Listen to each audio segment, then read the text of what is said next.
भाग्यवान, हमारी सारी फसल बर्बाद हो गई। सर्दी भी आ ही चुकी है। अब हमारा गुजारा कैसे होगा? घर में खाने को कुछ भी नहीं है। अजी आप फिक्र मत कीजिए, मेरे पास एक आइडिया है। आपको तो पता ही है मुझे समोसे और पकौड़ियाँ बनाने आती है और सर्दी भी आई ही चुकी है, तो क्यों ना हम इन सर्दियों में पकौड़ी और समोसे बनाकर बेचे। हाँ भाग्यवान, तुम सही कहती हो। सर्दियों में लोगों को समोसे और पकौड़ी बहुत पसंद आएगी, लेकिन उसको बनाने के लिए पैसे भी तो चाहिए। वह कहाँ से आएंगे? अजी मैंने थोड़े से पैसे बचा के रखे थे और कुछ पैसे आप सेठ मंगलराम से उधार ले आना।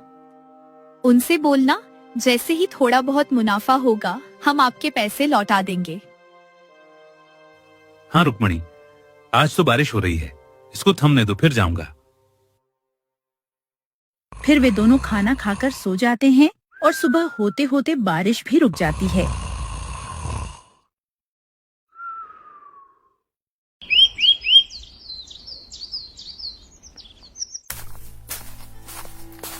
अगले दिन किशन सेठ मंगलराम के यहाँ पैसे लेने चला जाता है। किशन सेठ के घर पहुँच जाता है। सेठ, जो स्वभाव से बहुत ही कठोर और निर्दय था, अपने नौकरों पर चिल्ला रहा था। अरे किशन, आओ आओ, कैसे आना हुआ आज? अरे सेठ जी, वो कुछ पैसों की जरूरत थी, मिल जाते तो अच्छा होता। अरे किशन, क्यों नहीं, मैं यहाँ समाज सेवा के लिए ही तो बैठा हूँ। बताओ कितने पैसे चाहिए? सेठ जी, ज्यादा नहीं, बस 1000 चाहिए थे। अच्छा किशन, मैं तुमको पैसे तो दे दूंगा, लेकिन टाइम पर वापस नहीं दिए तो तुम्हारी जमीन पर कब्जा कर लूंगा। ठीक है सेठ जी, आप फिक्र मत करो, मैं आपको आपका पैसा समय पर वापस कर दूंगा। इतना कहकर किशन सेठ से पैसा लेकर घर आ जाता है।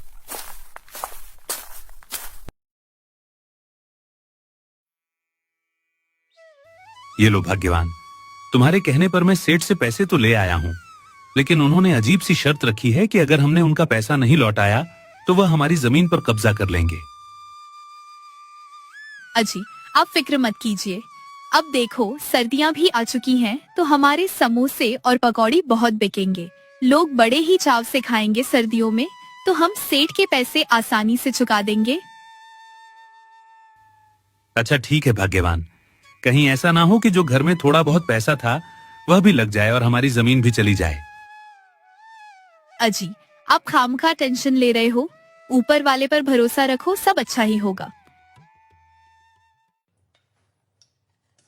किशन बाजार जाकर उन पैसों से समोसे और पकौड़ी बनाने का सामान ले आता है। फिर रुक्मणी पकौड़ी और समोसे बनाती है।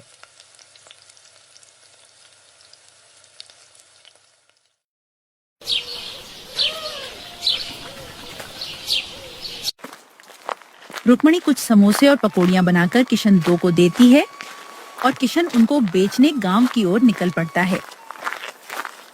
समोसे और पकौड़ियां ले लो, चटपटे करारे गर्मागर्म और ताजा समोसे। एक बार राजस्थान की मशहूर पकौड़ियां और समोसे खाओगे तो खुश हो जाओगे, और नहीं खाओगे तो पछताओगे। समोसे और पकौड़ियां ले लो, चटपटे करारे गर्मागर्म और ताजा समोसे। एक बार राजस्थान की मशहूर पकौड़ियां और समोसे खाओगे तो खुश हो जाओगे, और नहीं खाओगे तो पछताओगे। अगले दिन सुबह रुक्मणी और भी ज्यादा समोसे पकौड़ी बनाकर किशन को देती है और किशन उनको बेचने गांव की ओर निकल पड़ता है। समोसे और पकौड़ियां ले लो, समोसे गर्मागर्म समोसे। एक बार राजस्थान की मशहूर पकौड़ियां और समोसे खाओगे तो खुश हो जाओगे, और नहीं खाओगे तो पछताओगे। अरे ओ समोसे वाले भैया, हमने सुना है तुम्हारे समोसे और पकौड़ी बहुत स्वादिष्ट हैं। चलो 100 रुपए के समोसे और पकौड़ी मुझे दे दो। हम भी तो देखें कि तुम्हारे इन समोसे पकौड़ी में ऐसा क्या है। किशन उस आदमी को समोसे और पकौड़ी दे देता है और उससे पैसे लेकर आगे की ओर निकल जाता है। धीरे धीरे उसके सारे समोसे पकौड़ी बिक जाते हैं। जैसे ही शाम होती है, किशन घर आता है। सुनो रुक्मणी, हमारे समोसे पकौड़ी के तो पूरे रामपुर में बहुत चर्चे हो रहे हैं। अब मेरे गांव में जाते ही सारे समोसे और पकौड़ी झट से बिक जाते हैं।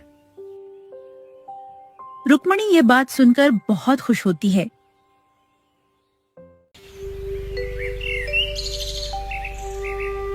जहाँ किशन एक टोकरी में समोसे और पकौड़ी बेचा करता था, अब उसने एक बड़ा सा ठेला ले लिया था। ठंड के कारण किशन के समोसे और पकौड़ियों की बिक्री अब 20 गुना बढ़ गई थी। अब उसके पास ग्राहकों की भीड़ लगी रहती थी और उसे रोज का अच्छा खासा मुनाफा भी होने लगा था। किशन और उसकी पत्नी अब बहुत खुश थे, क्योंकि उन्होंने जो सपने देखे थे वह अब धीरे धीरे पूरे हो रहे थे।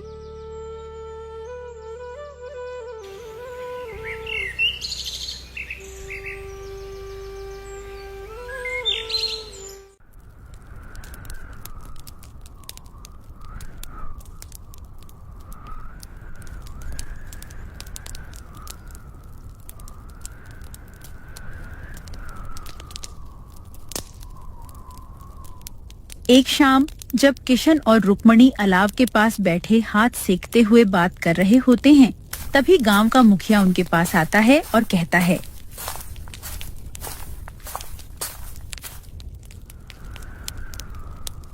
सुन किशन, परसों मेरी बेटी की शादी है और उसमें मुझे 100 आदमियों के लिए समोसे और पकौड़ियाँ चाहिए।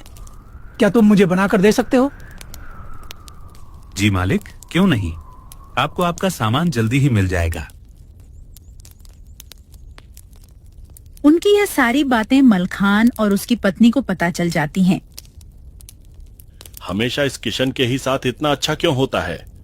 मुझे कुछ भी करना पड़े, इस बार मैं इसके साथ हरगिज अच्छा नहीं होने दूंगा। मलखान और उसकी बीवी किशन की इतनी तरक्की देखकर जलने लगे थे और वे इस इंतजार में थे कि रुक्मणी समोसे पकौड़ी बनाकर कहाँ रखती है। रुक्मणी जैसे ही समोसे पकौड़ी बनाकर अपनी किचन में रखकर सोने जाती है, इधर मलखान और उसकी बीवी चुपके से किचन में जाते हैं और सारे समोसे पकौड़ी चुरा लेते हैं। जैसे ही सुबह होती है, समोसे और पकौड़ी मुखिया के घर पहुंचाने थे, तो रुक्मणी किचन में जाती है। उसे वहाँ एक भी समोसे पकौड़ी नहीं दिखते हैं। ये सब देखकर वह बहुत हैरान हो जाती है और सारी बात अपने पति को बताती है। अरे भाग्यवान, ऐसे कैसे हो सकता है? मैं अभी मुखिया जी के घर जा रहा हूँ और उनसे बोल दूंगा कि बस मुझे आज का समय और दो। इतना कहकर किशन मुखिया के घर की ओर निकल जाता है। मुखिया जी, मेरे घर से किसी ने सारे समोसे और पकौड़ी चुरा ली हैं। आप मुझे बस आज का समय दे दीजिए, मैं आपको शाम तक बनाकर दे दूंगा। हाँ ठीक है किशन, मैं तुमको आज का दिन दे रहा हूँ, लेकिन तुम मुझे जरूर से समोसे और पकौड़ी बनाकर देना, क्योंकि कल सुबह ही बारात आने वाली है। हाँ ठीक है मुखिया जी, आप चिंता मत करिए, मैं आज शाम होने से पहले ही सारा सामान बनाकर आप तक पहुंचा दूंगा। फिर जब किशन उधर से जैसे ही घर वापस आ रहा था, तो वह देखता है कि मलखान का बेटा समोसे खा रहा है और उसके पास पकौड़ियाँ भी हैं। ये देखकर किशन सोचता है, मलखान के बच्चे तो समोसे नहीं खाते और ना ही कभी मलखान ने मुझसे समोसे पकौड़ी खरीदे, फिर यह बच्चा यह सब कहां से लाया है? किशन उस बच्चे के पास जाता है। अरे बच्चे, ये समोसे तुम कहां से लाए हो? ये तो मुझे मेरे पापा ने दिया था और हमारे घर में और भी बहुत सारे समोसे और पकौड़ियाँ हैं। किशन को सारी बात समझ आ जाती है।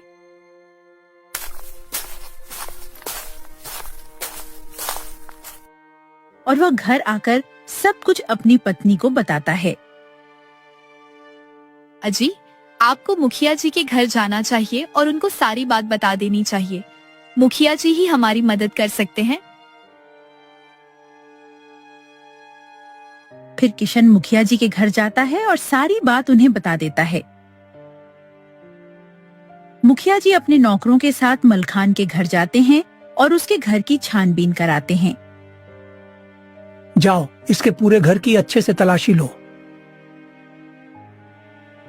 जब वे छानबीन करते हैं तो उन्हें मलखान के घर के अंदर से ढेर सारे समोसे और पकौड़ियाँ मिलते हैं। क्यों चुराए तुमने ये समोसे और पकौड़े? मुझे माफ कर दीजिए, मेरे अंदर ईर्ष्या आ गई थी, इसीलिए मैंने ऐसा किया है। मुखिया जी, मैं आज के बाद ऐसी हरकत नहीं करूंगा। आप मुझे बस एक बार माफ कर दीजिए। नहीं, यह माफ करने लायक काम नहीं है। अगर मैंने तुम्हें माफ कर दिया तो तुम फिर से ऐसा काम करोगे। मारो इसको। फिर सब मिलकर मलखान की अच्छी धुलाई करते हैं। इस प्रकार मलखान को उसके की सजा मिल जाती है और किशन सेठ से लिया गया कर्ज भी चुका देता है और खुशी खुशी अपना जीवन व्यतीत करने लगता है। तो दोस्तों, हमें इस कहानी से यह सीख मिलती है कि जीवन में चाहे कितनी भी कठिनाइयां आ जाएं, लेकिन हमें हमारी मेहनत जारी रखनी चाहिए और किसी का बुरा नहीं सोचना चाहिए। कर भला तो हो भला।